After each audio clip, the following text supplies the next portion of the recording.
कहानी की शुरुआत में हम बैरी नाम के एक आदमी को देखते हैं जो पैसों से भरे कुछ बैग्स अपने घर पर लेकर आया। ये देखकर बैरी परेशान हो गया कि इतने पैसों को वो कहाँ रखेगा। घर पूरा भर चुका है, दफनाने तक के लिए जगह नहीं है। जहाँ भी उसने खोदा उसे पुराना दफनाया हुआ पैसा ही मिला। अब बैरी ने सोचा कि इन पैसों को घोड़ों के तबेले में छुपा देता हूँ। लेकिन जैसे ही उसने पैसे छुपाने के लिए दरवाजा खोला, ढेर सारे पैसे उसके ऊपर गिर पड़े। पूरे तबेले में नोट ही नोट फैल गए। लेकिन हमेशा से उसके पास इतना पैसा नहीं था। आज से कुछ साल पहले वो बस एक एयरलाइन में पायलट था। बैरी की गर्लफ्रेंड बहुत खूबसूरत है और वो अपनी जिंदगी में भी काफी खुश था। बैरी को लगा कि उसकी पूरी जिंदगी ऐसे ही खुशी खुशी निकलेगी। लेकिन फिर अचानक से मुसीबत ने दस्तक दे दी। एक शाम जब बैरी अपने होटल में आराम करने पहुंचा तो एक दाढ़ी वाला आदमी वहां उससे मिलने आया और बैरी को ब्लैकमेल करने लगा। उसने बैरी के ऊपर पैसों के लिए सिगार की स्मगलिंग करने का आरोप लगाया। ये सुनकर बैरी के पसीने छूट गए, क्योंकि अगर ये बात बाहर निकली तो उसकी बदनामी हो जाएगी। उसका पायलट का लाइसेंस रद्द कर दिया जाएगा। फिर क्या करेगा वो जिंदगी में। बैरी को घबराया हुआ देखकर इस आदमी ने बताया कि वो एक CIA एजेंट है और उसका नाम है मॉन्टी। फिर बैरी को उसने अपनी टीम से मिलवाया। वो बैरी को एक गुप्त जगह पर ले गए जो जहाज रखने की जगह थी। वहां उस वक्त का सबसे तेज प्लेन देखकर बैरी की आंखें चमक उठी। इस प्लेन में 2 बहुत ही ताकतवर इंजन थे। बैरी उस प्लेन को बड़े चाव से देखने लगा। मॉन्टी ये देखकर बहुत खुश हुआ और उसने बैरी को उसका मिशन बताया। बैरी को ये प्लेन सेंट्रल अमेरिका के दुश्मन देशों के ऊपर उड़ाना होगा। उसे प्लेन जमीन के पास थोड़ा नीचे उड़ाना है ताकि खुफिया तस्वीरें ली जा सकें। लेकिन ये खुफिया मिशन है, इसकी जानकारी बैरी किसी को नहीं दे सकता, अपनी गर्लफ्रेंड लूसी को भी नहीं। लेकिन बैरी को इस वक्त किसी भी चीज की परवाह नहीं थी। वो बस अपने सपनों के जहाज को उड़ाने के लिए उतावला था। मॉन्टी ने दरवाजे खोले ताकि बैरी जहाज की टेस्ट ड्राइव ले सके। घर जाकर उसने लूसी को बताया कि मुझे अभी वाली नौकरी छोड़नी है, क्योंकि मुझे एक दूसरी कंपनी में बहुत अच्छा काम मिला है। उसने अपने मिशन का कोई जिक्र नहीं किया। लूसी को ये बात बड़ी ही अजीब लगी। कोई पायलट एक एयरलाइन में कैप्टन की नौकरी छोड़कर एक अनजान कंपनी में क्यों काम करना चाहेगा। उसी रात एक फ्लाइट के दौरान बैरी अचानक से कॉकपिट छोड़कर निकल गया, अपनी जिंदगी की एक नई शुरुआत करने। उसके बाद से बैरी मॉन्टी का आदमी बन गया। वो सेंट्रल अमेरिका के देशों में अंदर तक जहाज उड़ाता और हर तरह के खतरे का सामना करता ताकि वो खुफिया तस्वीरें ले सके। हर बार सफर बहुत खतरनाक होता, लेकिन बैरी को अब इसी में मजा आने लगा था। मॉन्टी ने जब तस्वीरें अपने सीनियर्स को दिखाई तो लोग बहुत तारीफ करने लगे। लेकिन अभी तक बैरी ने लूसी को कुछ नहीं बताया था। उन दोनों की शादी भी हो गई और अब एक बेटी भी है। लेकिन बैरी की आमदनी अब कुछ खास नहीं हो रही। बैरी ने मॉन्टी से कहा कि देख भाई, इतने में तो गुजारा नहीं हो सकता ना आदमी का, कुछ करना। लेकिन मॉन्टी ने इस बारे में कुछ नहीं किया। अब मॉन्टी ने बैरी को पनामा में एक नया मिशन सौंप दिया। बैरी को ऐसे मिशन की आदत हो चुकी है। उसने बड़े आराम से ये काम पूरा कर लिया। देखते ही देखते 1980 शुरू हो गया। बैरी कोलंबिया में जहाज का फ्यूल भरने रुका तो अचानक उसे ढूंढते हुए 3 आदमी वहां पहुंचे। ये गुंडे खुलेआम बंदूक लिए घूम रहे थे। उन्होंने धमका कर बैरी को गाड़ी में बिठाया। बैरी के पास कोई चारा तो था नहीं, इसीलिए वो चुपचाप उनके साथ उनके बेस पर चला गया। वहां उन्हें इनका लीडर पाब्लो एस्कोबार मिला।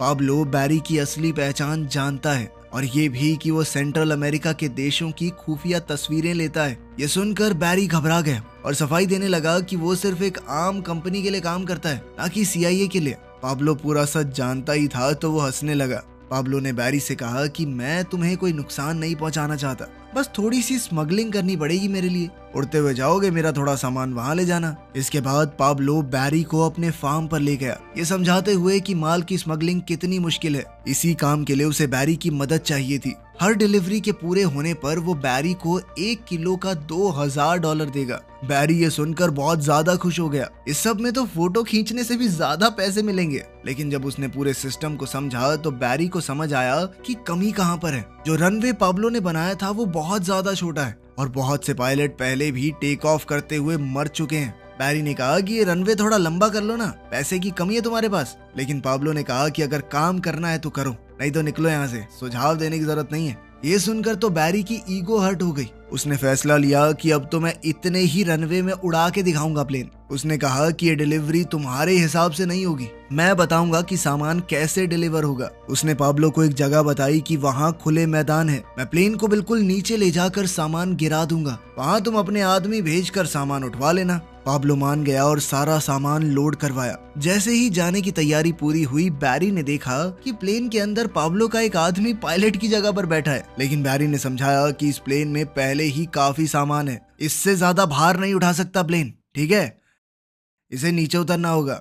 पाब्लो ने उस आदमी को उतार लिया और फिर बैरी निकलने लगा। पाब्लो ने गुड लक के तौर पर बैरी को एक क्रॉस तोहफे में दिया। बैरी ने उड़ान भरी, इस बात से अनजान कि पाब्लो और उसके आदमी उसकी जान पर सट्टा लगा रहे थे कि वो प्लेन को यहाँ से उड़ा भी पाएगा या नहीं। बैरी ने पूरी समझदारी से टेक ऑफ किया, लेकिन सामान भारी होने की वजह से प्लेन एक बार को तो नीचे आ गया था, लेकिन फिर वो दोबारा से उड़ाते हुए पेड़ों के बीच से उसे ले गया। लेकिन फिर वो जैसे ही यूएसए की एयर स्पेस में पहुंचा, वो मिलिट्री के रेडार में आ गया। इस बात से अनजान बैरी जल्दी ही उस पॉइंट की तरफ बढ़ने लगा जहां उसे सामान छोड़ना है। बैरी ने ऑटो पायलट दबाया, नीचे का हैच खोला और सामान नीचे गिरा दिया। इसी के साथ बैरी की डिलीवरी पूरी हो गई थी। अगली बार जब बैरी कोलंबिया आया तो पाब्लो और उसके भाइयों ने उसके लिए वेलकम पार्टी रखी और बैरी को उसका कमाया पैसों से भरा बैग दिया। लेकिन इससे पहले बैरी अपनी खुशी मना पाता, कुछ फौजी वहां पर आ गए और पाब्लो के बंगले को घेर लिया। पाब्लो ने बैरी से कहा कि तुम अंदर ही रहना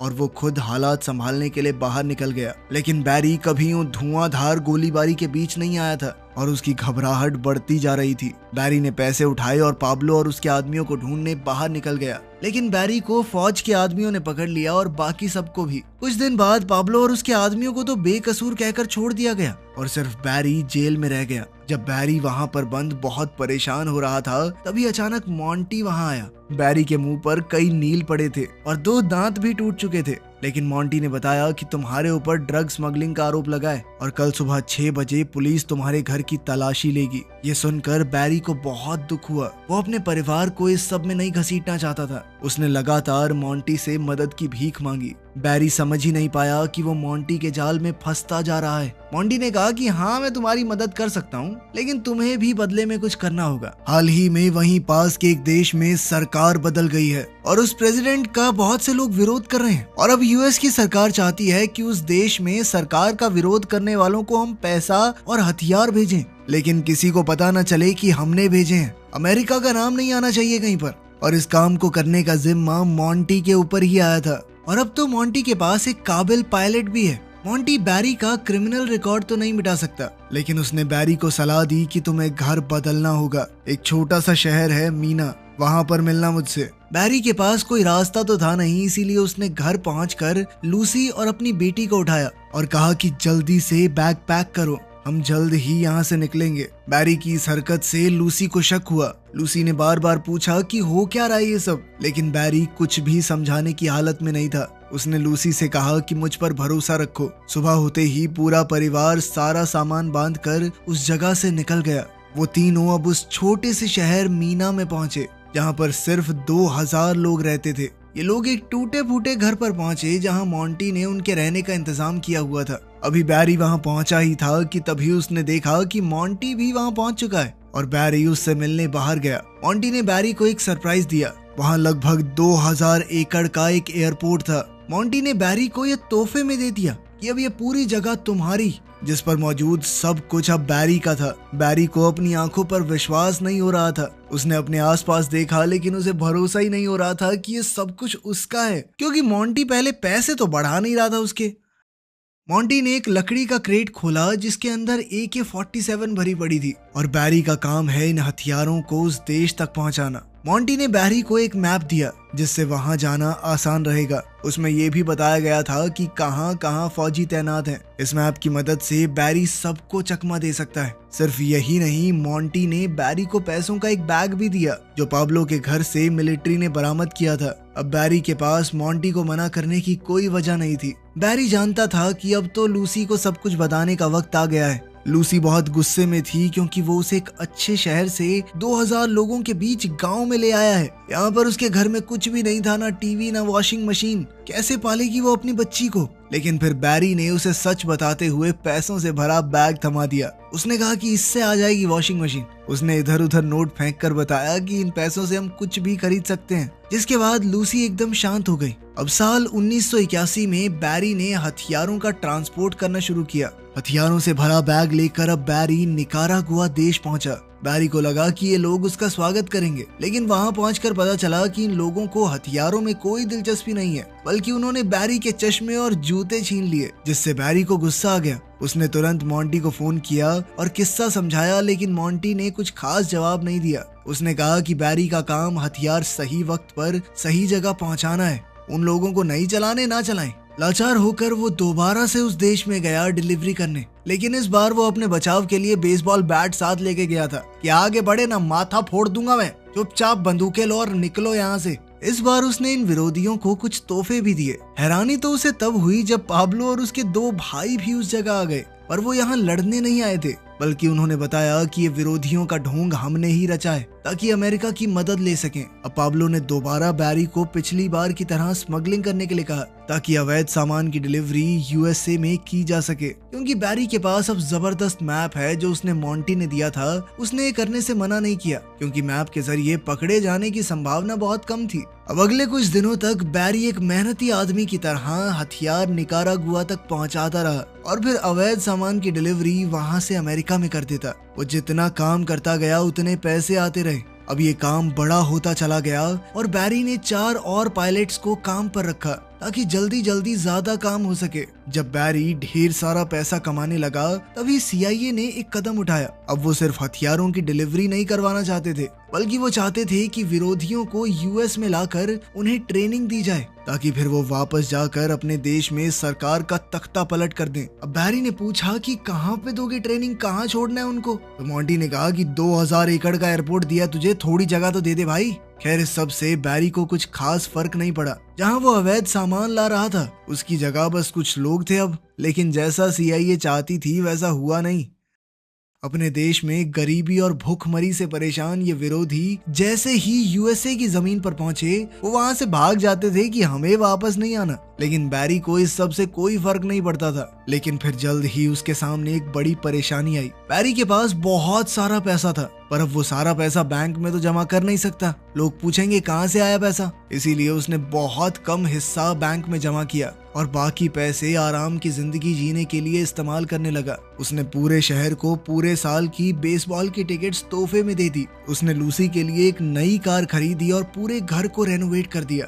लेकिन वो जितना खर्चा करता उससे 2 गुना पैसा उसके पास आ रहा था। अब बैरी ने अपना पैसा छुपाने के लिए बहुत सी कंपनियां शुरू कर दी और शहर के लोगों को बिना मतलब के नौकरियों पर लगा दिया। उसके घर के हर एक कोने में पैसा छुपा कर रखा हुआ था, यहाँ तक कि थोड़ा पैसा घर के पीछे दफना दिया। बैरी बहुत ही बढ़िया जिंदगी जी रहा था, लेकिन फिर एक दिन लूसी का नालायक भाई उनसे मिलने आया और बैरी से कुछ पैसे मांगने लगा। बैरी ने मना नहीं किया, वो जल्द से जल्द उससे छुटकारा पाना चाहता था। लेकिन लूसी कहने लगी कि ये मुफ्त की रोटियां नहीं तोड़ेगा। वो चाहती थी कि बैरी उसे कोई नौकरी दे दे। अब लूसी की बात बैरी टाल नहीं सका। वो उसके भाई जेबी को प्लेन के हैंगर में ले गया, जहाँ उसे साफ सफाई के काम पर लगा दिया। अब कहानी उसी जगह पहुंच गई जहां से शुरुआत हुई थी। बैरी अपने घर पे नोट छुपा रहा था। वो तबेले में फैल चुके नोटों को हटा ही रहा था कि तभी उसने जेबी को वहां आते देखा, एक नई गाड़ी और अपनी गर्लफ्रेंड के साथ। लूसी गुस्से में आ गई जब उसे पता चला कि उसका भाई कोई काम नहीं कर रहा,